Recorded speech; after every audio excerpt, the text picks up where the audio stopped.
උදෑසනම ඔබේ ජීවිතයට අලුත් බලාපොරොත්තු පුරව ගන්න ඒත් එක්ක මේ ගත වුණු උදා වුණු අලුත් දවස බොහොම සුවදායීව ගත කරන්න ඔබට ශක්තිය ධෛර්යය ලැබෙන්න කියන ප්‍රාර්ථනාවත් එක්ක ජාතික පාසල විද්‍යාව වැඩසටහනෙන් මේ උදෑසන අපි මුණ ගැහෙන්නේ. දැන් මට හිතෙනවා උදෑසනම ඔබෙන් පුංචි ප්‍රශ්නයක් අහන්න. පහුගිය දවස්වල ඔබ වැඩිපුර නිවසත් එක්ක ගනුදෙනු කරපු නිසාම නිවසේ හිටපු නිසාම විවේක බුද්ධියෙන් යුතුව බොහෝ දේවල් පිළිබඳව හිතන්න ඉඩකඩ වටපිටාව ඔබට ලැබෙන්නේ නැති.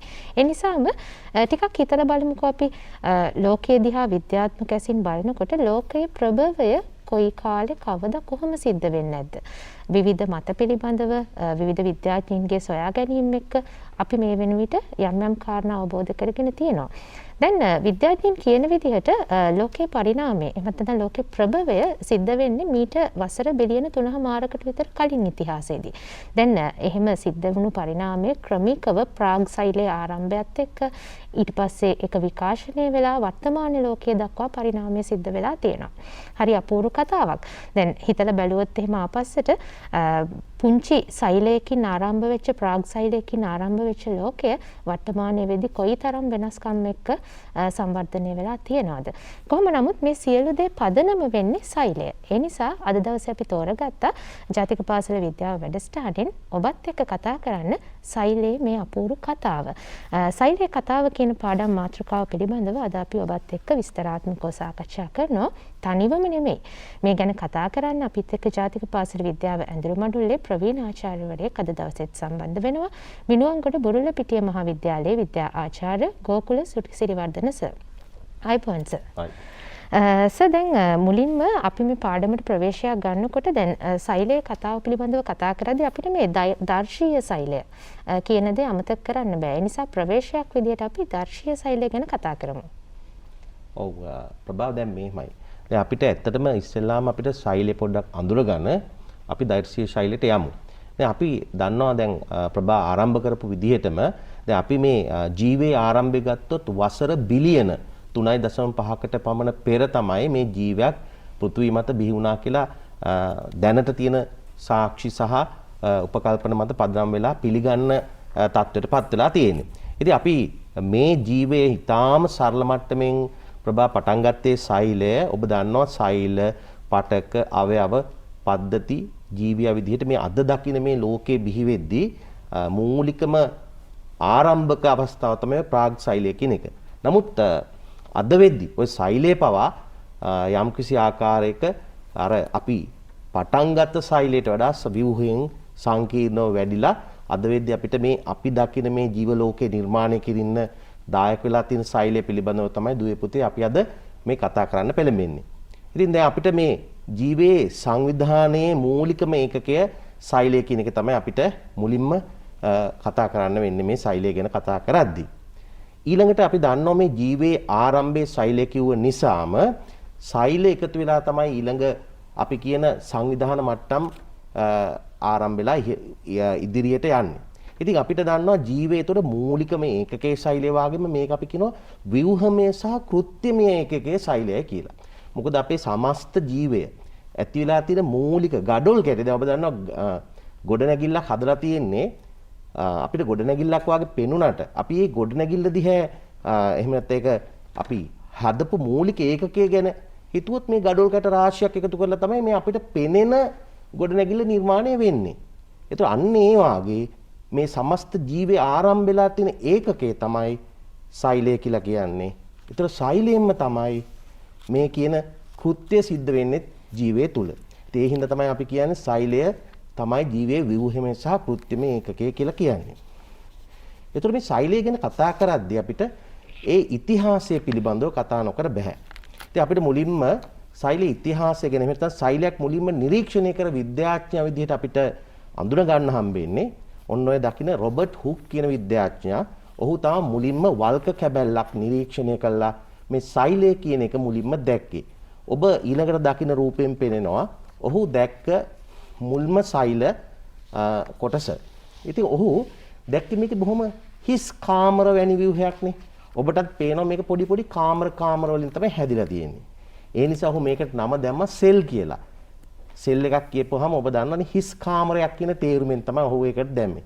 නමුත් අද වන විට මේ අන්වීක්ෂ වල දියුණුවත් එක්කලා ඒක හාත්පසින්ම වෙනස් තත්වයකට පත් වෙලා තියෙනවා. බලන්න ඒ කාලේ රොබර්ට් හුක්ගේ අන්වීක්ෂය සහ ඔහු දැක්ක ඒ සෛලය තමයි ඔබට ඔය පේන්නේ. හැබැයි අද වන විට බලන්න නූතන වෙද්දී ආලෝක අන්වීක්ෂය දියුණු වෙලා තියෙනවා. ඔබට පේනවා නූතන ආලෝක අන්වීක්ෂයක්.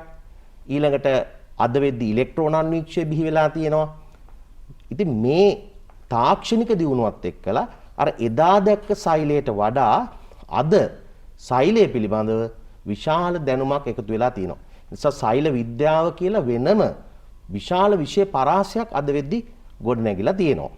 ඉතින් අපිට මේ සෛලය ගැන කතා කරද්දී තව කතා නොකර බැරි විද්‍යාඥයෝ 3 දෙනෙක් ඉන්නවා.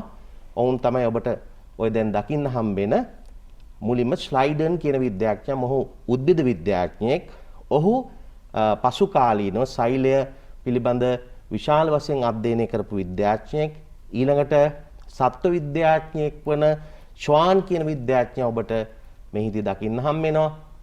ඊළඟට ජර්මන් ජාතික වෛද්‍යවරයෙක් වුණු මෙන්න මේ රැඩොල්ෆ් වර්චෝව් කෙනෙක් කෙනා. වර්චෝව් කියන විද්‍යාඥයා මෙහු තමයි පිළිකාව පිළිබඳව පවා අධ්‍යයනය කළ මුලින්ම මේ සෛලයක් විකෘති වීමෙන් තමයි පිළිකාව ඇති වෙන්නේ කියන එක පිළිබඳව පවා ලෝකේ ප්‍රථම වරට අධ්‍යයනයක් කරපු විද්‍යාඥයා. ඉතින් මොවුන් 3 දෙනා එකතු කරලා හදාගත්ත මේ සෛලය පිළිබඳ තොරතුරු අපි කියනවා සෛලවාදය කියලා. ඉතින් බලමු අපි මේ සෛලවාදයෙන් ප්‍රධාන කරුණු 3ක් අපි කතා කරනවා. ඒ කාරණා 3 ඔබට මෙතෙන්දී දකින්න හම්බ වෙනවා. පළවෙනි එකම තමයි ඔබට මේ දකින්න හම්බ වෙන ජීවේ ව්‍යුහමය මෙන්ම කෘත්‍රිම ඒකකයේ සෛලය කියන එක. මේ අර සෛල අධ්‍යයනයේ ප්‍රතිඵලයක් විදිහට තමයි ඔය සොයා ගැනීම මත තමයි ඔන්න ඔය නිගමනට එළඹුණේ. දෙවෙනි කාරණාව තමයි සියලුම ජීවීන් සෑදී ඇත්තේ එක සෛලයකින් හෝ සෛල කීපයකින් නැත්නම් සෛල සමූහයකින් කියන අදහස. ඔබ දන්නවා ඒක සෛලික ජීවීන් ඉන්නවා, ඒ වගේම අපි වාගේ බහුසෛලික ජීවීන් ඉන්නවා. ඒතර සෛල සමූහයක එකතුවකින් තමයි එහෙම නැත්නම් එක සෛලයකින් තමයි හැදුනේ මේ ජීවය කියන එක තමයි දෙවෙනි කාරණාව. තුන්වෙනි කාරණාව තමයි නූතන එහෙම නැත්නම් වර්තමාන සෛලයක් ඇති වෙන්නේ පහුගිය සෛලයකින්. එහෙම නැත්නම් පෙර සෛලයකින් තමයි අද මේ දකින සෛලය ඇති වෙන්නේ කියන එක. ඉතින් අපිට ওই පිළිබඳ පුංචි සෛලය දකින්න අපිට සත්ව සෛල සහ ශාක සෛල කියලා ඔබ දන්නවා අපේ සෛල වර්ග දෙකක් තියෙනවා. ඒකෙන් ඔබ බලමු ඉස්සෙල්ලාම අපි ශාක සෛලයක් ලැබ් එකේදී එහෙම නැත්නම් විද්‍යාගාරදී නිරීක්ෂණය කරන්නේ කොහොමද කියලා. මේක සාමාන්‍යයෙන් අපි ගන්නෙ ලුණු සිවියක් තමයි පාවිච්චි කරන්නේ. ඔන්න බලන්න ලුණු බික් කියලානේ අපි කියන්නේ අර ලුණු බිකක් භාවිතා කරලා ලුණු සිවියක් අරගෙන ඒක ආලෝක අන්වීක්ෂයක් මත නම් මේ තබලා ශාක සෛල නිරීක්ෂණ කරන අවස්ථාවක් තමයි ඔබ ඔය දකින්නේ. මේක අපි ලැබ් එකේදී කරන්න ඕනේ ප්‍රැක්ටිකල් එකක්. බලන්න ඊටාම සියුම් ලෙස ලුණු සිවියක් ගලවගෙන කදාවක් මත නංවන්නයි හදන්නේ. දැන් ඔන්න කදාව මත නංවනවා. මේ සෛල අඩංගුවේ පටක කැබැල්ල. ඉතින් බලන්න ඊළඟට වර්ණ ගැන්වීම සිදු කරන්න හදන්නේ. මොකද අපිට සෛල ඊටාම පැහැදිලිව නිරීක්ෂණය කරන්න උවමනා නම් අපි ඒක වර්ණ ගැන්වීමක් කරන්න ඕනේ විද්‍යාගාරය තුල. ඔබ ඔය දකින්නේ සෛල වර්ණ ගැන්වීමේ අවස්ථාව. ඒ පටකය මතට ඒ වර්ණ යෙදුවා. ඊළඟට ඔබ බලන්න වැසුම් පෙත්තකින් ඒ සෛල කදාව වසලා තමයි අපි අන්වීක්ෂය මත ඒක නංවන්නේ. මෙන්න බලන්න මේ අවස්ථාව ඔබට ලං කරලා පෙන්නනවා. වැසුම් පෙත්තකින් වහලා තියෙනවා. මේ තියෙන්නේ වැසුම් පෙත්තකින් වහන අවස්ථාව. මොකද වායු බුබුලු නොරැඳෙනසේ වැසුම් පෙත්තෙන් වසා ගන්න ඕනේ. ඒක තමයි මේ වහන ක්‍රමය. නැත්නම් වායු බුබුලු රැඳෙනවා. ඔබට ඉතා හොඳින් පටකේ නිරීක්ෂණය කරන්න අවශ්‍ය නම් වායු බුබුලු රැඳෙන්නේ නැතුව තියෙනවා. මෙන්න බලන්න ලුණු සිවියේ සෛල අපිට ආලෝක අන්වීක්ෂයෙන් අබ බලයෙන් පේන හැටි. ඊට පස්සේ අපි බලමු ඊළඟට මැදි බලයට යෙදුවාම අපිට සෛල වඩා ලොකු වෙලා පේනවා. අදි බලයේ යෙදුවාම වඩා විශාල වෙලා ලුණු සිවියේ සෛල පේනවා. ඉතින් මේ විදිහට අපිට විද්‍යාගාරය තුල ශාක සෛලයක් නිරීක්ෂණය කරන්න ඉතාම පහසුවෙන් පුළුවන්. ඉතින් ඒකක් දිහා බැලුවාම අපිට ආලෝක අන්වීක්ෂයෙන් සෛලයක් පේන්නේ කොහොමද කියන එක ඔබට මේ සටහනෙන් බලා ගන්න පුළුවන්. බලන්න ඒකේ ඔබට පේනවා න්‍යෂ්ටිය පැහැදිලි, ඊළඟට සෛල බිත්ති පැහැදිලි, රික්තකය පැහැදිලි, මේ එතන සෛලප්ලාස්මයේ පැහැදිලි. ඔන්න ඔය ටික තමයි අපිට ආලෝක අන්වීක්ෂයක් යටතේ අපිට කතා කරන්න තියෙන්නේ. ශාක සෛලයක දකින්න පුළුවන් දේවල්. ඔබෙන් ඇහුවොත් එහෙම විභාගෙදී ආලෝක අන්වීක්ෂයෙන් ඔබට නිරීක්ෂණය කරන්න පුළුවන් වේව මොනවද කියලා ඔය කොටස් හතර තමයි අපිට ශාක සෛලයක නිරීක්ෂණය කරන්න හම්බ වෙන්නේ. ඊළඟට ප්‍රභා අපිට සත්ත්ව සෛලයක් නිරීක්ෂණය කරනවා නම් ඔබ හිතන්නේ අපි සත්ත්ව සෛලයක් ලබා ගන්නේ කොහෙන්ද? මේක අපි ලබා ගන්නේ අපේ මුඛය තුල තියෙන අපේ කම්බුලේ තියෙන සෛලවල. ඒක ලබා ගන්න ආකාරය සහ ඒ කම්බුලේ සෛල භාවිතා කළා කොහොමද කදාවක් පිළියෙල කරගන්නේ කියන එක තමයි ඔබට මේ අවස්ථාවේ බලන්න හම්බ වෙන්නේ. බලන්න ඒ සෛල වීලි යනවට තමයි අපි එහෙම සෝඩියම් ක්ලෝරයිඩ් ද්‍රාවණයක එහෙම නැත්නම් සේලයින් පොඩ්ඩක් දැම්මේ. දැන් ඔබ ටූත් පික් එකක් ආධාරයෙන් ඒ සෛල ලබා ගන්න ආකාරය නිරීක්ෂණය කරන්න. කම්බුලේ යට සිවිය යම්කිසි ආකාරයෙන් සීරීමකින් ඒ සෛල ලබා ගන්නවා. අරගෙන අර සේලයින් බිඳුව මත ඔය ආකාරයට ඒ පටලය තවරනවා. ඊළඟට ඊටාම පරිස්සම් විදිහට ඒ ටූත් පික් එක බැහැර කරන්න ඕනේ. ඔබ දන්නවා මේ දවස්වල කොහොමත් වෛරස් සමග. ඊළඟට ඒකත් අපි දන්නවා වර්ණ ගන්නන්න තමයි ඔය මෙතිලින් බ්ලූ කියන වර්ණකේ භාවිතා කරලා තියෙන්නේ. දැන් වර්ණ ගන්නනවා. වර්ණ ගැන්වීමෙන් පස්සේ අපිට ආලෝක අන්වීක්ෂය යටතේ සත්ත්ව සෛලයක් නිරීක්ෂණය කරන්න ලැබෙනවා. මෙන්න වැසුම් පෙත්තෙන් වහසපු අවස්ථාව. ඊට පස්සේ වැඩිපුර තියෙනවා නම් තීන්ත අන්වීක්ෂයට දාන්න කලින් තාම සියුම් ලෙස පොඟවන කඩදාසියකින් තීන්ත ඉවත් කරන්න ඕනේ.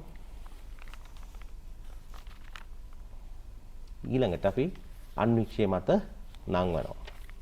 දැන් බලන්න C1 විශාලනය යටතේ බැලුවොත් කම්බුලේ සෛල පේන විදිහට තමයි ඔබට පේන්නේ. ඊළඟට ඔබට පේනවා 400ක විශාලනය යටතේ තව වඩාත් විශාල වෙලා ඊටාම හොඳින් පැහැදිලිව පේනවා. එතෙන්දී ඔබට පේනවා න්‍යෂ්ටි ඊටාම පැහැදිලි. දැන් සත්ත්ව සෛලය. ඔන්න බලන්න 1000ක් විතර විශාල කරලා පුවාම අපිට පේන විදිය ඊටාම පැහැදිලිව පේනවා. න්‍යෂ්ටිය මැද්දේ තියෙනවා. හැබැයි සෛල බිත්තියක් ඔබට පේන්නේ සෛල ප්ලාස්මේ පැහැදිලි. මේක තමයි ආලෝක අන්වීක්ෂයකින් ඔබට පේන විදිය. මේ පේන්නේ ඔබට පේන කොටස් න්‍යෂ්ටියයි මේ සෛල පටලය බලන්න පුළුවන්.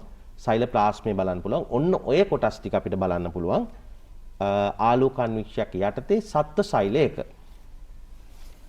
හොඳයි ඔය විදිහට අපි මේ සෛලයේ කතාව කියන්නයි පටන් ගත්තේ. ප්‍රවේශයක් විදිහට සෛලය පිළිබඳව ශාක සහ සත්ව සෛල ආශ්‍රයෙන් කතා කරා. ඊළඟට මට හිතෙනවා හොඳම වෙලාව අපි දර්ශීය සෛලය පිළිබඳවත් විස්තරාත්මකව කතා කරමු. අපේ දරුවන්ට ඒ කාරණයක් වැදගත් වෙයි. ඔව්. දැන් ප්‍රභා කිව්වා වගේ දැන් අපි අර කතා කරේ සෛලයේ ආරම්භයේ සිට අපි අද දක්වා මේ අපි සෛලේ නිරීක්ෂණය කිරීම දක්වා අපි කොටස් ටික තමයි කතා කරේ. දැන් අපි දුවේ පුතේ ඔය බැලුවේ ආලෝක අන්වීක්ෂයක් යටතේනේ.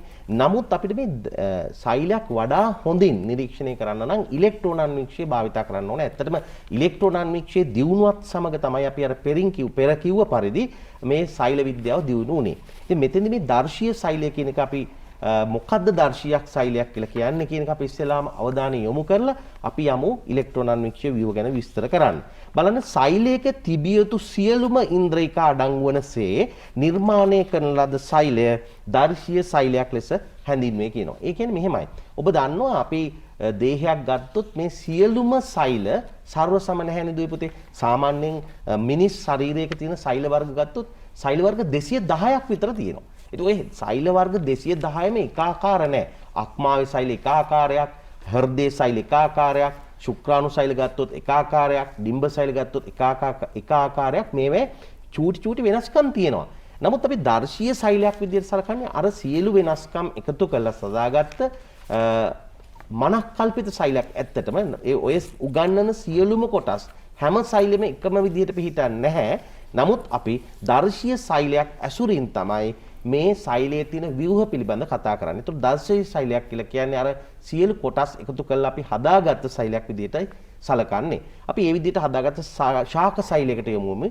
ඒතකොට අපිට ශාක සෛලයක් ওই ඉලෙක්ට්‍රෝන අන්වීක්ෂයකින් පෙනෙන ව්‍යුහ පදනම් කරලා තමයි මේ සෛලය ඔබට පේන. මේකේ ඔබට පැහැදිලිව පේනවා අපි අර ආලෝක අන්වීක්ෂයෙන් දැක්කට වඩා ඊටාම පැහැදිලිව කොටස් අඳුර ගන්න පුළුවන්. ඉතින් ඔබ ඔය කොටස් විභාගෙදී අහදී ඉලෙක්ට්‍රෝන අන්වීක්ෂයෙන් පෙනෙන අයුරු කියලා කිව්වොත් මේ කොටස් ඔබට ලියන්න පුළුවන්. ආලෝක අන්වීක්ෂයෙන් පේන විදිහට කිව්වොත් ඔබ දකින්න ඕනේ අර ඉස්සෙල්ලා මම පෙන්නපු ආලෝක අන්වීක්ෂයේ කොටස. ඒතර මේ ආකාරයට ශාක සෛලයක් ඔබට නිරීක්ෂණය කරන්න පුළුවන් දර්ශීයක ශාක සෛලයක්. ඒ දර්ශීය සත්ව සෛලයකට යොමු වුණොත් ඔබට මේ විදිහට බලන්න පුළුවන්. ඒක ඊටාම පැහැදිලි රික්තකයක් තිබුණා. මේක ඊටා පැහැදිලි න්‍යෂ්ටියක් තියෙනවා මැද්දේ. ඉතින් මේව අපිට ඊටාම හොඳින් නිරීක්ෂණය කරන්න පුළුවන් වෙලා තියෙන්නේ මෙන්න මේ ආකාරයට ඉලෙක්ට්‍රෝන අන්වීක්ෂය ව්‍යුහ පදනම් කරගෙන ගොඩනගාගත්ත මේ දර්ශීය සෛලය නිසා තමයි. අපි බලමු මේ දර්ශීය සෛලය ඇසුරින් අර සෛලයේ තියෙන විවිධ කොටස් පිළිබඳව වැඩි දුරටත් අධ්‍යයනය කරලා. දැන් ඉස්සෙල්ලාම අපි ශාක සෛලය ගත්තොත් ඔබ දකිනවා ශාක සෛලයේ සීමාමායිම ඊටාම පැහැදිලිව පේනුණා. ආලෝක අන්වීක්ෂණුත් පේනුණා. ඉලෙක්ට්‍රෝන අන්වීක්ෂණුත් ඒක පේනවා. ඉතින් ඒ වටේ තියෙන ඒ බිත්තිය තමයි අපි සෛල බිත්තිය විදිහටම හඳුන්වන්නේ. වටේ තියෙන සීමාව සෛල බිත්තිය. ඔය පෙන්වන්නේ එතකොට ශාක සෛලයක සෛල බිත්තිය තමයි ඔබට පෙන්වන්නේ. අපි බලමු සෛල බිත්තියේ මොනවද තියෙන්නේ කියන එක. බලන්න මොනවද හැදිලා තියෙන්නේ කොහොමද කියන ඒවා පිළිබඳව විස්තරයක් අපිට ඔබට මෙතෙන්දි පෙන්වන්න පුළුවන්. සෛල බිත්තිය ගත්තාම ශාක සෛල වල බාහිර ආවරණය ලෙස මේක ක්‍රියා කරනවා. පිටින්ම තියෙන්නේ ඕක. ඊට සෛල බිත්තිය අජීවී ව්‍යුහයක් මේක. මොකද මේක විශේෂයෙන්ම සෙලියුලෝස් වලින් තමයි හැදිලා තියෙන්නේ. ඔබ දන්නවා මේ සෙලියුලෝස් තමයි මේකේ ප්‍රධාන සංඝටක කියන්නේ. සමහර වෙලාවට මේ සෙලියුලෝස් මත ඔය ලිග්නින් වැනි ද්‍රව්‍ය තැම්පත් වීමෙන් මේක සංධාරණය සඳහා වරොත්තු දෙන විදිහට වැඩි ලෙස දැඩි වෙලා හැදිච්ච අවස්ථාත් අපිට දකින්න හම් වෙනවා. ඔය සෛලයේ ප්‍රධාන කෘත්‍ය වන්නේ සෛලයේ හැඩය පවත්වා ගැනීම, සංධාරණය හා ආරක්ෂාව කියලා උතෙන්දී ඔබට පැහැදිලි කරලා පෙන්නවා. ඊළඟට අපිට තියෙනවා සෛල ප්ලාස්ම පටලේ සෛල බිත්තියට ඇතුළතින් තියෙන ව්‍යුහය. දැන් මේක අපි ගත්තොත් එහෙම ශාක සෛලවල නම් සෛල බිත්තියට ඇතුළතින්. හැබැයි මේ සත්ත්ව සෛල ගත්තොත් දුවේ පුතේ පිටින්ම තියෙන ස්තරය තමයි සෛල ප්ලාස්ම පටලය. ඉතින් ඔබට මේ පේන්නේ දර්ශීයාකාරයෙන් ගොඩනගපු සෛල ප්ලාස්ම පටලයක්. මේක අපිට ආලෝක අන්වීක්ෂයෙන් කෙසේවත් නිරීක්ෂණය කරන්න බෑ. ඉතින් මේක ඉලෙක්ට්‍රෝන අන්වීක්ෂය ව්‍යුහයක් තමයි ඔබට පෙන්වන්නේ. අපි බලමු මෙහි කාර්යයන් මොනවද කියලා. ඔබට පේනවා ප්ලාස්ම පටලයේ ප්‍රධාන කාර්යයන් විදිහට ශාක සෛලවල සෛල බිත්තියට ඇතුළතින් ප්ලාස්ම පටලය පිහිටන බව, සත්ත්ව සෛලවල නම් ආවරණය සාධන්නේ ප්ලාස්ම පටලයෙන් බව, සෛල පටලයේ සෑදී ඇත්තේ ප්‍රධාන වශයෙන්ම ෆොස්ෆොලිපිඩ හා ප්‍රෝටීන්. ෆොස්ෆොලිපිඩ සහ ප්‍රෝටීන් කියන එක මතක තියාගන්න. එය අර්ධ පාරගම්ම්‍ය පටලයක්. ඔබ දන්නවා පටල වර්ග තියෙනවා අපාරගම්ම්‍ය, අර්ධ පාරගම්ම්‍ය, එහෙම නැත්නම් ඉතින් මෙතෙන්දි පාවිච්චි වෙන්නේ පාරගම්ම්‍ය එකක් නෙවෙයි අර්ධ පාරගම්ම්‍ය. ඒ කියන්නේ තෝරා බේරාගත් අංශු පමණයි ඇතුළට යන්න දෙන්නේ. අර්ධ පාරගම්ම්‍ය පටලයක්. හොඳට මතක තියාගන්න ඒක.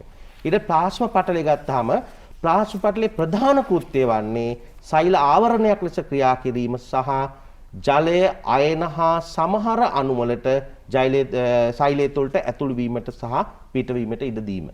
ඔබ දන්නවා අර්ධ පාරගම්ම්‍ය පටලයක් නිසා තමයි මේ සමහර අණු කියලා දාලා තියෙන්නේ. මොකද තෝරාගත් අණු පමණයි ඇතුල් කරගන්නේ. ඊළඟට කියනවා ප්ලාස්ම පටලය සෛල පටලයේ ලෙසද හඳුන්වනවා. අපි සෛල පටලයේ විදිහට හඳුන්වන්නේ මෙන්න මේ ප්ලාස්ම පටලයම තමයි. හොඳයි අපි දැන් ඔය සෛලය ගැන කතා කරමින් යන ගමනේදීස මේ සෛල ප්ලාස්මය පිළිබඳවත් අපි කතා කරන්න ඕනේ. ඒ නිසා අපි ඒ ගැනත් මතක් කරමු. දැන් දරුවන්ට විස්තරාත්මකව කියමින් ඉන්නේ සෛලයක් ගැන, සෛලයේ තියෙන ආකෘතිය පිළිබඳව කොයි විදිහටද කියලා. එතනදී අපි ඊළඟට කතා කරන්න තියෙන්නේ සෛල ප්ලාස්මය පිළිබඳව සහ ඒ වැදගත්කම ගැන. ඔව් ප්‍රභා. දැන් අපි දන්නවා දැන් අපි සෛලය ගැන කතා කරද්දී අර මැද තිබිච්ච ප්‍රධාන පූරකය එහෙම නැත්නම් මැද සෛලයේ පුරෝපුවේ කොටසට තමයි අපි කියන්නේ සෛල ප්ලාස්මය කියලා. ඒතර මේ සෛල ප්ලාස්මය තුල තමයි ඔය අපි කියන සියලු ඉන්ද්‍රියකා ගිලිලා පවතින්නේ. දැන් ඔබ දැක්ක අර දර්ශීය සෛලවල මැද්දේ පිරලා තිබුණු පූරකයේ කොටස එහෙම නැත්නම් මැද්දේ පිරවුම, මැද පිරවුම තමයි අපි ඔය සෛල ප්ලාස්මය කියලා හඳුන්වන්නේ. ඉතින් ඒ ප්ලාස්මය තුල තමයි දුවේ පුතේ ඔබ කිව්වේ න්‍යෂ්ටි අපි කියන ඔය සෛලයේ කොටස් ඔක්කොම පිහිටන්නේ මේ පූරකයේ තුල ගිලිලා. විෂය පිළිබඳව ගත්තාම මේකේ සෛල පිළිබඳව අපිට ගොඩාක් කතා කරන්න පුළුවන් වුණත් අපේ මේ O level දැනුමට අවශ්‍ය කොටස තමයි අපි මෙතෙන්දි කතා කරන්නේ. බලමු. මෙතන තියෙනවා සෛල ප්ලාස්මය පිළිබඳ සෛල ඉන්ද්‍රියකා හැරුණු විට සෛලයේ තුල අඩංගු ජල්ලිමය තරලමය කොටස තමයි සෛල ප්ලාස්මය කියලා අපි හඳුන්වන්නේ. ඕක තමයි ඇත්තටම ඕක ජෙලිමය දෙයක්. ඊළඟට කියනවා එහි අකාබනික මෙන්ම කාබනික ද්‍රව්‍ය අඩංගු වෙනවා. අකාබනික ද්‍රව්‍ය විදිහට ප්‍රධාන වශයෙන්ම ජලය තමයි තියෙන්නේ දුවේ පුතේ. ඔබ දන්නවා සෛලයක් ගත්තාම 100ට 75කට වඩා ජල ප්‍රතිශතයක් තියෙනවා. ඒතකොට සෛලයකට හැඩයක් ලබා දීම, සෛල ඉන්ද්‍රිකා දැරීම හා විවිධ පරිවෘත්තීය ක්‍රියා සිදු වීම සෛලප්ලාස්මයේ කෘත්‍ය විදිහට තමයි අපි හඳුනා ගන්න පුළුවන් වෙන්නේ. ඒ එක්කම අපි බලමු මේ සෛලයේ ප්‍රධානම කොටස නැත්නම් සෛලයේ පාලන ඒකකයේ විදිහට සැලකෙන. ඔබ දන්නවා ඔබ පාසලේ නම් ප්‍රධානම පාලන මධ්‍යස්ථාන තමයි අපි පාසල් වල ඔෆිස් එකේ නැත්නම් කාර්යාලය. ඒ හරහා තමයි පාසලක් පාලනය වෙන්නේ. ඒ වාගේ අපි සෛලයක් ගත්තාම සෛලයේ ප්‍රධානම ඒකකයේ තමයි න්‍යෂ්ටිය කියලා කියන්නේ. ඔබට ওই රූපේ පෙනෙන්නේ අන්නේ සෛලයේ ප්‍රධාන මධ්‍යස්ථානයේ. එතකොට මේක තමයි අපි න්‍යෂ්ටිය කියලා හඳුන්වන්නේ. බලමු ප්‍රධාන කාර්ය ටික මොනවද කියලා. න්‍යෂ්ටිය සෛලයක පවතින ප්‍රධාන ඉන්ද්‍රිකාවයි. එය න්‍යෂ්ටි පටලයෙන් ආවරණය වෙලා තියෙනවා කියලා තියෙනවා. දුවේ පුතේ න්‍යෂ්ටි පටලය ගත්තාමත් ඒකේ ව්‍යුහයත් අර අපි මුලින් කතා කරපු ප්ලාස්ම පටලයේ ව්‍යුහයම තමයි තියෙන්නේ. ඇත්තම කියනවා න්‍යෂ්ටි පටලය ගත්තොත් ද්විත්ව පටලයක්. ඒ කියන්නේ න්‍යෂ්ටිය වටා පටල දෙකක් පිහිටනවා. ඊළඟට කියනවා න්‍යෂ්ටිය තුල න්‍යෂ්ටිකාව හා ක්‍රොමැටින් ද්‍රව්‍ය අඩංගු වේ කියලා. න්‍යෂ්ටිකාව කියලා උපකොටසක් තියෙනවා මේ න්‍යෂ්ටිය තුල. සහ ඔබ දන්නවා න්‍යෂ්ටිය තුල තමයි අපේ ජාන අඩංගු ඒ DNA, RNA එවැනි දේවල් එකතු වෙලා හැදිච්ච ඒ ක්‍රොමැටින් ජාලය මෙතන අපි තියෙන වර්ණ දේහ කියලා අපි හඳුන්වන මේවා සියල්ල අඩංගු වෙන්නේ මේ න්‍යෂ්ටිය තුල තමයි. ඊට පස්සේ සෛල විභාජනයේදී මෙම ක්‍රොමැටින් ද්‍රව්‍ය වර්ණ දේහ ලෙස දිස් වෙනවා. ඒක සාමාන්‍ය තත්ත්වයේදී ක්‍රොමැටින් ජාලය කියලා කියනවා. සෛල විභාජනයේ ලං වෙද්දී තමයි අපි කියන්නේ ඒකට වර්ණ දේහ බවට අපිට පේනවා. ඒක තාම සරලව ගත්තොත් ආලෝකාන්වීක්ෂයට පාව මේ වර්ණ දේහ නිරීක්ෂණය කරන්න පුළුවන්. මේ සෛල බෙදෙන්න ලං වෙන අවස්ථාව වෙච්චහම. ඉතින් න්‍යෂ්ටිය ගැන තවත් අපිට කතා කරනවා නම් වර්ණ දේහ මගින් ප්‍රවේණික ද්‍රව්‍ය ගබඩා කිරීමත් පරම්පරාවෙන් පරම්පරාවට ආවේනික ලක්ෂණ උරුම කර දීම. දැන් ඔබ දන්නවා අපේ ජානමය ලක්ෂණ පරම්පරාවෙන් පරම්පරාවට යනවා කියන එක. ඉතින් මේ වැඩේ කරන්නත් අපිට උදව් වෙන්නේ මේ න්‍යෂ්ටිය තුල තියෙන මෙන්න මේ ක්‍රොමැටින් එහෙම නැත්නම් වර්ණ දේහ. ඊළඟට කියනවා ජීවි විශේෂයක පවතින වර්ණ දේහ සංඛ්‍යාව එම විශේෂයට ආවේනිකයි කියන එක. ඒ කියන්නේ දුවේ පුතේ දැන් අපි ගත්තොත් මිනිහගේ දෛහික සෛලයක් තුල වර්ණ දේහ 46ක් තියෙනවා. ඒතර මේ විශ්වය තුල මේ එහෙම නැත්නම් මේ අපේ පෘථුවිය තුල ඉන්න ඕනෑම මිනිස්සෙක් ගත්තොත් එයාගේ තියෙන්නේ 46යි. අන්න ඒකයි කියන්නේ මේ ජීවි විශේෂයට ආවේනික කියලා. දැන් වී ගහක් ගත්තොත් ඒකේ තියෙනවා වර්ණ දේහ 24ක්. ඉතින් මේවා ඒ ජීවි විශේෂයට ආවේනික. ඔබ හිතන්න එපා ඉතින් 24ක් තියෙන වී වලට විතරක් කියලා මේ සෛල දැන් අපි ගන්නවා මේ විශේෂ ලක්ෂ ගාණක් ඉන්න අවස්ථාවේ 24ක් වෙච්ච තව සතෙක් ඉන්න පුළුවන්. නැත්නම් තව ශාකයක් තියෙන පුළුවන්. නමුත් ඒ විශේෂය තුල ඒක නියතව තියෙනවා. දැන් අපි මානවයා ගත්තොත් එහෙම මිනිහා ගත්තොත් 46ම තමයි අපේ පරම්පරා ගණනාවක් ගත්තත් අපේ 46 කියන එක නියතයක්. අන්න ඒකයි අපි කියන්නේ විශේෂයට ඒක ආවේනික අගයක් කියන එක. ඊට පස්සේ අපිට තව කතා කරන්න තියෙන එකක් තමයි සෛලය තුල ප්‍රධානම තව වග කියන ඉන්ද්‍රිකාවක් තමයි මයිටොකොන්ඩ්‍රියම කියන එක. ඉතින් මයිටොකොන්ඩ්‍රියමක් ඔබට මේ රූපේ දකින්න හම් වෙනවා. මේ මයිටොකොන්ඩ්‍රියමත් ද්විත්ව පටලයේම ඉන්ද්‍රිකාවක්. ඒ කියන්නේ මේක වටත් පටල දෙකක් තියෙනවා. මේකේ ව්‍යුහය ගත්තාමත් අර ප්ලාස්ම පටලයේ ව්‍යුහයම තමයි තියෙන්නේ. සාමාන්‍යයෙන් ওই සියලු ඉන්ද්‍රිකා වටා තියෙන ওই පටලය හැම විටම අර ප්ලාස්ම පටලයේ ව්‍යුහයම තමයි දරන්නේ. ඉතින් බලමු අපි මේ මයිටොකොන්ඩ්‍රියම ගැන විස්තර මොනවද තියෙන්නේ කියලා. මෙතෙන්දි තියෙනවා මයිටොකොන්ඩ්‍රියම ගත්තාම අණ්ඩාකාර හෝ දණ්ඩාකාර හැඩති. පටලමේ ඉන්ද්‍රිකාවක් කියලා. අණ්ඩාකාර කියන හැඩය ඔබ දන්නවා බිත්තර ගෙඩිය හැඩය වගේ. ඒතර අන්න ඒ හැඩය හෝ එහෙම නැත්නම් දණ්ඩාකාර. දණ්ඩක් කියන එක දන්නවනේ. දණ්ඩාකාර හැඩය වෙන්න පුළුවන්. ඊළඟට මයිටොකොන්ඩ්‍රියා තුල ස්වායු ශ්වසනීය ප්‍රතික්‍රියා සිදුවී ශක්තිය නිදහස් කරන බැවින් සෛල තුල පවතින ජව පොළවල් එහෙම නැත්නම් පවර් ප්ලාන්ට්ස් නමින් හැඳින්වෙනවා. ඒ කියන්නේ අපි දන්නවා මේ සෛලයේ තුල ශක්තිය නිපදවන ප්‍රධාන ස්ථානයේ ජෙනරේටර් එක තමයි ඔන්න ඔය මයිටොකොන්ඩ්‍රියම කියලා කියන්නේ. ඒතර මයිටොකොන්ඩ්‍රියම තුල නිපදවන ශක්තිය සෛලය තුල පරිවෘත්තීය ක්‍රියා සඳහා යොදා ගන්නවා. ඔබ දන්නවා අපිට ශ්වසනය වැනි සියලු දේවල් සඳහා අපිට ශක්තිය වැය වෙනවා. ඒවට අවශ්‍ය ශක්තිය තමයි මේ මයිටොකොන්ඩ්‍රියමෙන් අපට හදලා දෙන්නේ. ඉතින් බලමු තවත් සෛලය තුල තියෙන ඉන්ද්‍රිකාවක් තමයි ඔබට පේන ඔන්න ඔය ගොල්ගි දේහය කියන එක. ඉතින් මේ ගොල්ගි දේහය කියන එකත් මොකක්ද කියලා බලමු. මේක බලපු ගමන් ඔබට පේනවා අර පීරිසි කුට්ටන් ටිකක් එකට තිබ්බා වගේ. දැන් සාමාන්‍ය අපි විස්තර කරන්නේත් එහෙමයි. පීරිසි කීපයක් එකට තිබ්බාම ඔබට හිතා ගන්න පුළුවන් ඕන වගේ තැටි ව්‍යුහයක් තමයි අන්වීක්ෂයෙන් බැලුවම. එහෙම නැත්නම් මේක ආලෝක අන්වීක්ෂයෙන් නෙවෙයි. ඉලෙක්ට්‍රෝන අන්වීක්ෂණයෙන් බැලුවහම පේන විදිහ. ඉතින් මේ ගොල්ගි දේහෙන් කරන්නේ මොකද්ද කියන එකටත් අපේ අවධානය යොමු කරගමු. ගොල්ගි සංකීර්ණය කියලාත් කියනවා මේක බලන්න ගොල්ගි කම්ප්ලෙක්ස් එහෙම නැත්නම් ගොල්ගි දේහය, ගොල්ගි බොඩි ඒ විදිහට එක නම් වලින් ඕක හඳුන්වන්නත් පුළුවන්. බලන්න එක මත එක පිහිටි පටලයකින් මායිම් වූ පැතලි තැටි රාශියක් ලෙස පිළියෙල වූ ගොල්ගි දේහ සහ අවට පිහිටි ශ්‍රාවීය ආශයිකා සමූහයකින් ගොල්ගි සංකීර්ණය සමන්විත වේ. ඉතින් ගොල්ගි දේහවල කෘත්‍ය වන්නේ ශ්‍රාවීය ද්‍රව්‍ය නිපදවීම හා අසුරා තැබීමත් ශ්‍රාවීය කෘත්‍යයන්. ඉතින් ඔබ දන්නවා ඒක ඇතුලේ ඔබ දැක්ක අර තැටි දේවල් තුල හැදෙන මේ ඒ ශ්‍රාවී ද්‍රව්‍ය අර ගෝලිකා වාගේ ඔබ දැක්ක වටේට තිබුණ බෝල જાතිය නේද? ඒව තුල ගබඩා කරලා අවශ්‍ය තැන් වලට ප්‍රවාහණය කරන්න පුළුවන්. මොකද ඒව ගබඩා කරන්න පුළුවන් මේ ශ්‍රාවී ද්‍රව්‍ය. ඉතින් අපි කියනවා පොදුවේ ශ්‍රාවී කෘත්‍ය තමයි ඉටු කරන්න කියලා. ඒතර ගොල්ගි දේහය ඒක පටලමේ ඉන්ද්‍රිකාවක්. අපි දැන් අර කතා කරමු මයිටොකොන්ඩ්‍රියමයි න්‍යෂ්ටියයි දෙකම ද්විත්ව පටලමේනේ. දැන් මේක ඒක පටලමේ ඉන්ද්‍රිකාවක් විදිහට තමයි ඔබ මතක තියාගන්න ඕනේ. ගොල්ගි දේහය. ඊළඟට අපිට හම් වෙනවා රයිබෝසෝමය කියන එක. ඔබ අහලත් තියෙනවා මේ රයිබෝසෝමය කියන එක නිතර දෙවෙලි ඔබේ 10 වසරේ පළවෙනි පාඩමෙත් ඔබට රයිබෝසෝමය කියන වචනේ හම් වෙනවා. ඒතර මේ රයිබෝසෝමය ගත්තහම නම් විශේෂයි මොකද පටලයක් නැති ඉන්ද්‍රිකාවක්. මේක වටා පටලයක් පිහිටලා නැහැ. ඔබට පේනවා කොටස් දෙකකින් තමයි හැදිලා තියෙන්නේ. ලොකු කොටසක් සහ කුඩා කොටසකින් එකතු වෙලා හැදිලා තියෙන්නේ. ඉතින් මේක වටා පටලයක් පිහිටන්නේ නැහැ. හැබැයි සෛලය තුල වැදගත් කාර්යයන් කීපයක් ඉටු කරන ඉන්ද්‍රිකාවක්. බලමු මොනවද කරන්න කියලා. රයිබෝසෝමය යනු පටල නොදරන ඊතා කුඩා සෛල ඉන්ද්‍රිකාවකි. පටල නැහැ, ඊතා කුඩායි.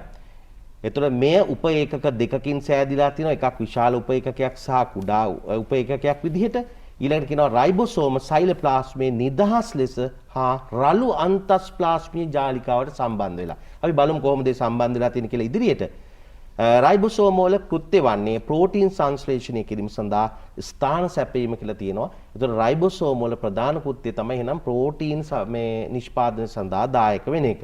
ඉතින් එතෙන්දී ඔබ දැක්ක අර නිදහස් ලෙස සෛලය පුරා විසිරීලා තියෙනවා රයිබෝසෝම. ඇතැම් විට සිනිඳු අන්තස්ප්ලාස්මීය එහෙනම් අන්තස්ප්ලාස්මීය ජාලිකාවලට සම්බන්ධ වෙලා තියෙනවා. ඉතින් අපි බලමු කොහොමද මේ සම්බන්ධ වෙලා තියෙන්නේ කියලා මේ අන්තස්ප්ලාස්මීය ජාලිකාව ගැන කතා කරද්දී. දැන් ඔබට මෙතන පේන්නේ අන්තස්ප්ලාස්මීය ජාලිකාවක්. එතෙන්දී ඔබට ඔය පේනවා ඒ අන්තස්ප්ලාස්මීය ජාලිකාව තුළ මේ තිත් එහෙම නැත්නම් ඩොට් වෙනි ව්‍යුහයක් පේනවනේ. මේ අන්තස්ප්ලාස්මීය ජාලිකාව පුරා ඒ අර මේ රයිබෝසෝම අන්තස්ප්ලාස්මීය ජාලිකාවට සම්බන්ධ වෙලා තියෙන නිසායි.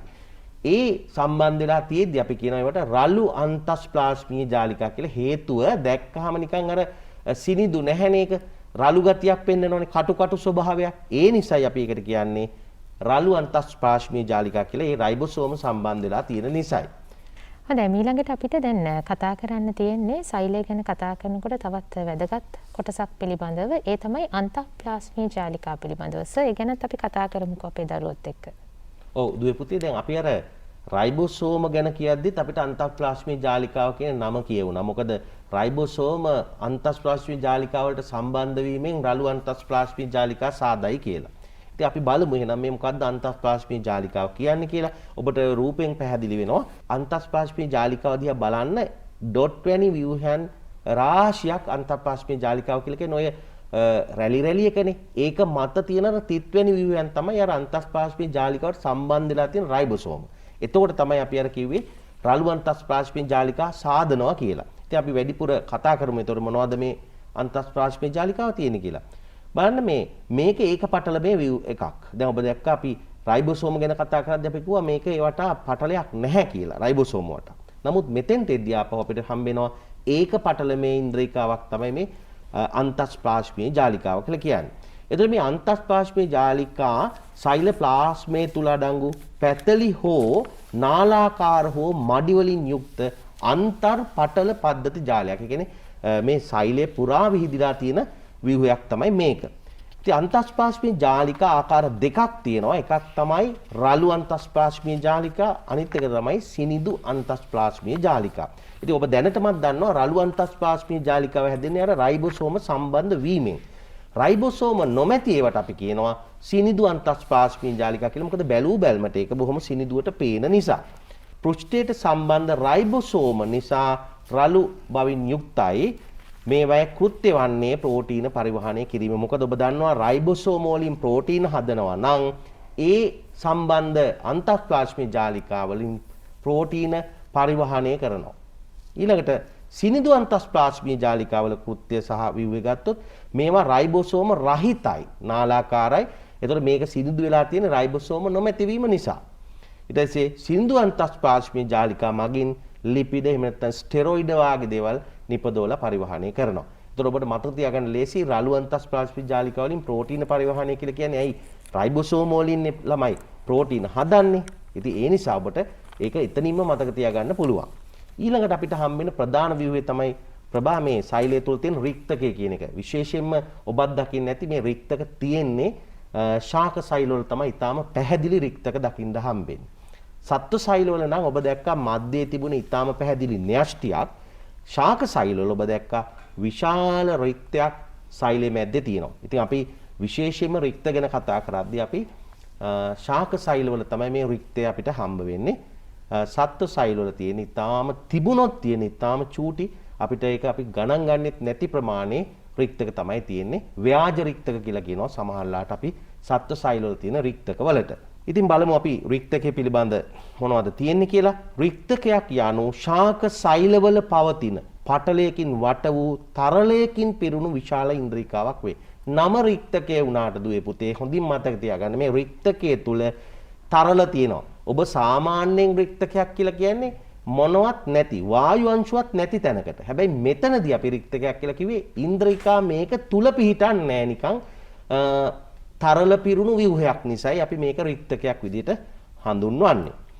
ඒතර රික්තකයේ පටලය රික්තක පටලය හෙවත් තාන ප්ලාස්ටය විදිහට අපි හඳුන්වනවා. ඒතර රික්තක පටලයට කියන තව නමක් තමයි තාන ප්ලාස්ටය කියලා කියන්නේ. එතකොට රික්තකයේ වූ තරලය සෛල යුෂය විදිහට අපි හඳුන්වනවා. එහි ජලය එහෙම නැත්නම් සීනි වැනි වර්ණක වාගේ දේවල් අඩංගු වෙනවා. ඔබ දන්නවා අපි ඔය බීට්රූට් ගෙඩියක් එහෙම කපද්දි සමානලාට ඔබ දන්නවා ඒ රතු පාට අපේ අතේ ගෑවෙනවා නේද? එතකොට ඒ ගෑවෙන්නේ ඒ අර තියෙන රික්තක යුෂයේ අඩංගු වර්ණක තමයි ඔබේ අතේ ගෑවෙන්නේ. අපි පොඩි කාලේ මං හිතන්නේ ඔබ දන්නවා බත් එක්කලා හාමු කරද්දී අර රතු පාට අපේ බත් එකත් රතු පාට වෙනවා. ඉතින් හරි ආසයි පොඩි ළමයි. ඒ අර රික්තක යුෂයේ තියෙන වර්ණය තමයි දුවේ පුතේ. ඔබ ඒ දැක්කේ පොඩි කාලේ. ඉතින් රික්තකයේ වූ සෛල යුෂය ලෙස හඳුන්වන එහි ජලය තියෙනවා, සීනි තියෙනවා, නොඑක් වර්ණක වල අයන වර්ග මේ ඔක්කොම අපිට මේ රික්තක යුෂයේ නැත්නම් මේ රික්තකයේ තුල අඩංගු වෙනවා. අර මං අපි කිව්ව ඒ ද්‍රාවණයේ අඩංගු වෙනවා. තවදුරටත් අපි කතා කරොත් රික්තකයේ පිළිබඳව සත්ත්ව සෛල වල සාමාන්‍ය රික්තක දක්නට නොලැබෙන අතර සමහර විට කුඩා රික්තක තිබිය හැකියි. ඊළඟට අපි කියනවා ඒක සෛලික ජීවීන්ගේ සංකෝචක රික්තක දක්නට ලැබේ. ඒ කියන්නේ ඔබ දන්නවා සමහරට ඇමීබා වැනි සතුන්ගේ ඒ සංකෝචක රික්තක කියන ඒවා දකින්න හම්බ වෙනවා. සෛලවල ජල තුල්‍යතාවයේ පවත්වා ගැනීමට, සන්ධාරණයේ පවත්වා ගැනීමට වර්ණක මගින් සෛල වලට වර්ණය ලබා දීම රික්තකයේ කෘත්‍ය වෙනවා. හැබැයි ඔබ මතක තියාගන්න ශාක පත්‍රවල ඔය කොළ පාට වර්ණකේ ඉන්නේ රික්තක යුෂයක් නිසා නෙමෙයි. ඔබ දන්නවා ඒක හරිතප්‍රද ඒවා තියෙන්නේ හරිත ලව තුල. ඉතින් අපි බලමු මේ අනුව ශාක හා සත්ත්ව සෛල වල පොඩි වෙනස්කම් ටිකකුත් මෙතෙන්දිම කතා කරලා බලන්න. ඔය දැන් අපි දැන් සංසන්දනය වුණානේ සෛල කීපයක් අපි දැන් සමහර ඒවා ශාක සෛල වල තිබුණා, සමහර ඒවා සත්ත්ව සෛල වල අඩංගු වෙලා තිබුණේ නැහැ. ඒ අනුව අපි මේ වගුවෙන් සත්ත්ව සහ ශාක සෛල අතර තියෙන පුංචි වෙනස්කම් ටිකකුත් මේ වෙලාවේ අවධානය යොමු කරමු. බලන්න ශාක සෛලයේ සත්ත්ව සෛලයේ අතර ප්‍රධාන වෙනස්කම් විදිහට තමයි ශාක සෛලයේ සෛල බිත්තියක් තියෙනවා, සත්ත්ව සෛලයට සෛල බිත්තියක් නැහැ. ඊළඟට ශාක සෛල වල සෛල ප්ලාස්මේ සෛලයේ පර්යන්තයට එහෙම නැත්නම් වටේට තමයි තියෙන්නේ. ඒකයි පර්යන්තයට තල් වෙලා තියෙනවා කියලා කියන්නේ. මොකද මැද්දේ රික්තකයේ තියෙන නිසා අනික් කොටස එහෙම නැත්නම් ප්ලාස්මේ කොටස වටේට තල් වෙලා තියෙන්නේ. නමුත් සත්ත්ව සෛලයක් ගත්තොත් සෛලය තුල වැඩි අවකාශයක් ගන්නේ මෙන්න මේ සෛල ප්ලාස්මේ කොටස.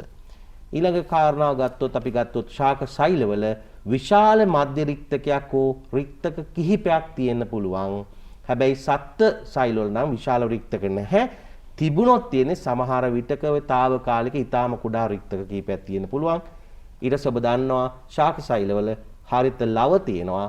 හැබැයි සත්ත්ව සෛලවල මෙන්න මේ හරිත ලව දකින්න නැහැ. අපිට මේ ආකාරයට මේ ශාක දෙක සංසන්දනය කරගන්න පුළුවන්. දැන් ওই විදිහට අපිට සංසන්දනය කරගත්තාම බොහොම පහසු වෙනවා. විශේෂයෙන්ම ප්‍රශ්න පත්‍රයකට උනත් පිළිතුරු ගොනු කරනකොට සංසන්දනය කරලා පිළිතුරු ලියන්න ඔබට හැකියාව තියෙනවා නම් ඒක වඩා වැදගත්. එහෙමනම් අපි ඊළඟට කතා කරමු. මේ අපිට කතා කරන්න තියෙන මාතෘකා කොටස වෙන්නේ සෛල විභාජනය පිළිබඳව. අපි ඒක ගැනත් කතා කරමු. ඔව් ප්‍රභා. දැන් ප්‍රභා වුණත් චූටි කාලේ ඉපදෙද්දි මේ ප්‍රමාණයට හිටියේ නෑනේ ප්‍රභා. ඔයා හිටියේ චූටියට. දැන් අද වෙද්දි ඔයා අඩි 4ක් 5කට වැඩි උස ගිය වැඩුණු ශරීරයක් තියෙන පුද්ගලයෙක් බවට පත් වෙලා තියෙනවා. ඉතින් ඒ විදිහට තමයි දුවේ පුතේ අපේ මේ ඉන්න මේ සත්ත්ව ලෝකේ ඉන්න විශාලම සතා තල්මසා ගත්තත් අපි අලියා ගත්තත් මේ හැමෝම පටන් ගන්න එක සෛලයකින්. හැබැයි ක්‍රමානුකූලව සිදුවන ක්‍රියාවලියක් නිසා අපි මේ අද ඉන්න තත්වයට වර්ධනය වෙලා ඔබට පේනවා අපිට පේන බහුසෛලික සතුන් බවට පත් වෙනවා. මෙන්න මේකට අදාළ ක්‍රියාවලිය තමයි අපි මේ සරලව විභාජනය කියලා කියන්නේ සෛල බෙදීමේ ක්‍රියාවලිය. ඉතින් අපි බලමු මේක ගැන වැඩිපුර කතා කළා. එතකොට සෛල විභාජනය කියන්නේ මොකක්ද කියලා ඔබ බලන්න. සෛල විභාජනය anu නව සෛල සෑදෙන පරිදි යම් සෛලයක සිදුවන සෛලීය ද්‍රව්‍ය බෙදීමේ ක්‍රියාවලිය. සෛලයේ තුල තියෙන මේ ද්‍රව්‍ය බෙදීමේ ක්‍රියාවලිය. හැබැයි මේක ආකාර දෙකක් තියෙනවා දුවේ පුතේ. දැන් බලන්න එකක් තමයි අනූනන විභාජනය, අනිත් එක තමයි ඔය ඌනන විභාජනය කියලා කියන්නේ. ඉතින් අපි ප්‍රධානම වශයෙන් ඉස්සෙල්ලාම අපි බලමු අනූනන විභාජනය කියන්නේ මොකක්ද කියන එක. ඉතින් මොකද ඔබට මේක අත්‍යවශ්‍යයි අර චූටි බබා ලොකුනේ කොහොමද කියලා දැනගන්න නම්.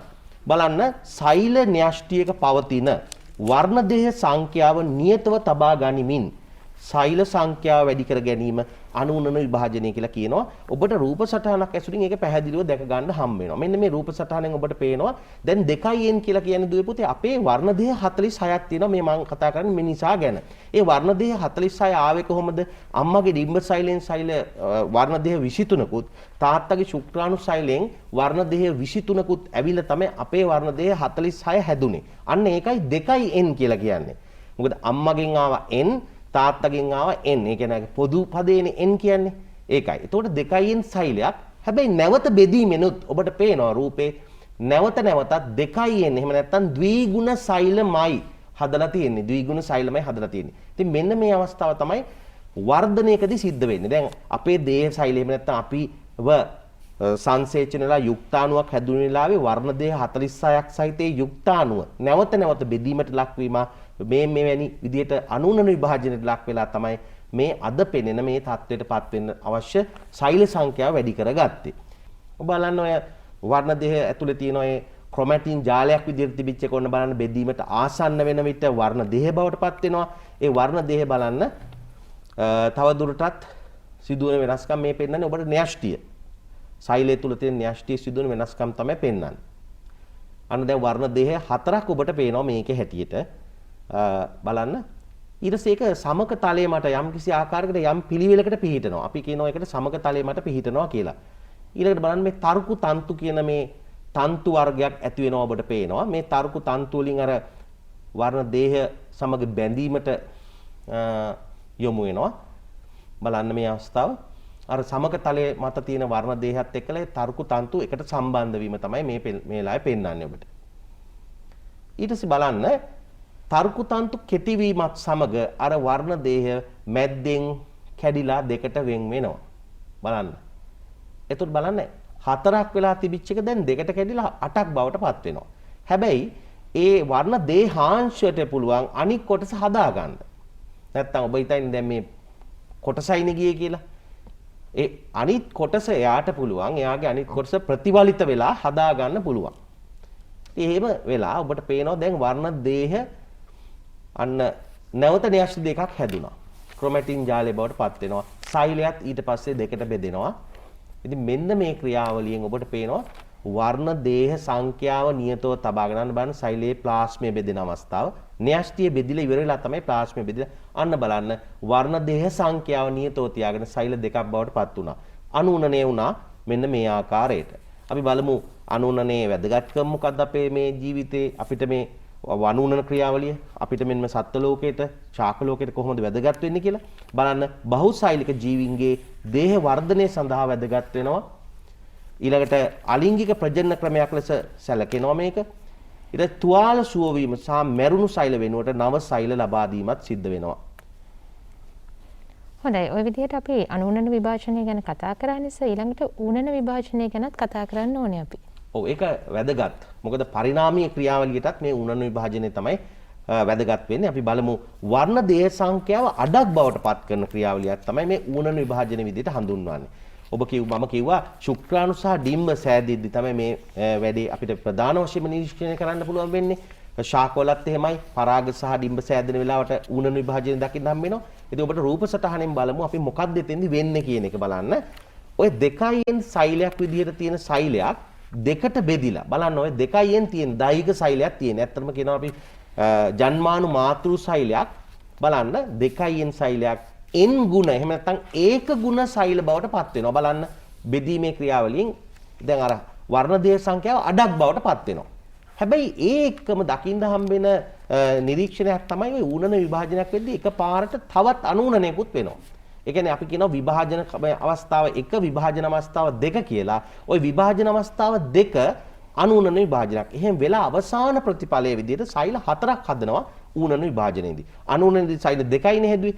ඌනනයේදී සෛල 4ක් හැදෙනවා. මොකද ඌනනයේ සමගම නැවත අනූනනයක් සිදුවන නිසා. ඌනනයේ සමග නැවත අනූනනයක් වෙන්නේ. හොඳට මතක තියාගන්න. ඌනනයෙන් පසු අනූනනයක්. දැන් ඔබට පේනවා මලක පරාග හැදෙන අවස්ථාවක් හෝ ඩිම්බ හැදෙන අවස්ථාවක් මේ පෙන්වන්නේ. මේක ඔබට පේනවා ශාක දෙකකින් ආපු වර්ණ දේහ 4ක් පෙන්වනවා. ඒ කියන්නේ මේකේ මව් ශාකයකුත් හැදිලා තියෙන පරාගනේ වෙලානේ නේද? එතකොට එකක් රතු පාට වර්ණ දේහ, එකක් නිල් පාට වර්ණ දේහ. දැන් මේ බලන්න මේවා යුගලණය වීමක් වෙනවා. අපි ඒක කියනවා බලන්න සමක තලෙම සමජාත වර්ණ දේහ තමයි මෙතෙන්දී ඔය එකතු වෙන්නේ. බලන්න ඒවා ප්‍රමාණයෙන් හැඩයෙන් ගත්තම එක ප්‍රමාණය වෙන්නේ. ඒවට කියනවා අපි සමජාත වර්ණ දේහ කියලා. එතකොට මේ සමජාත වර්ණ දේහ සමක තලයේ මත හැදුනට පස්සේ අන්න තර්කු තන්තු පෙර පරිදිම ඇති වෙනවා. මේ තර්කු තන්තු ඇතිවීමත් සමග මෙන්න බලන්න එතෙන්දී වර්ණ දේහාංශ නෙමෙයි වෙන් වෙන්නේ. පැහැදිලිව පේන ඔබට වර්ණ දේහයි වෙන් වෙන්නේ. එහෙනම් ඔබට පේනවා වර්ණ දේහ 4ක් තිබිච්ච එක දැන් 2කට අඩු වුණා. දැන් මේ අවස්ථාවේදී බලන්න න්‍යෂ්ටිය බෙදීමට ලක් වෙලා අන්න සෛල බෙදෙනවා. මෙන්න ඌනන ක්‍රියාවලිය. මෙතෙන්දි වෙන්නේ ඌනන ක්‍රියාවලිය. ඉතින් ඉන්පසු මේක නැවතත් සෛලය තුල අන්න බලන්න අනූනන ක්‍රියාවලියකට ලක් වෙනවා. සෛලය තුල අනූනන ක්‍රියාවලියක් ලක් වෙලා ඉස්සෙල්ලා වාගේ නැවත සෛල 4ක් හැදිලා තමයි මේ ක්‍රියාවලිය නවතින්නේ. දැන් මෙතෙන්දිත් උනේ අර පෙර පරිදිම අනූනනයක් වීම. හැබැයි අනූනනයක් වෙන්නේ අර ඌනනයක් වුණු සෛලයෙන් නිසා බලන්න සෛල 4කින් තමයි මේ ප්‍රතිඵලය නවතින්නේ. ඔන්න ඔබට මේ අවස්ථාවත් නිරීක්ෂණය කරන්න ලැබුණා. අපි මේකම බලමු. ඔන්න බලන්න සෛල 4යි න්‍යෂ්ටි විභාජනයෙන් පසු සෛල ප්ලාස්මේ විභාජනය වුණා. හරි.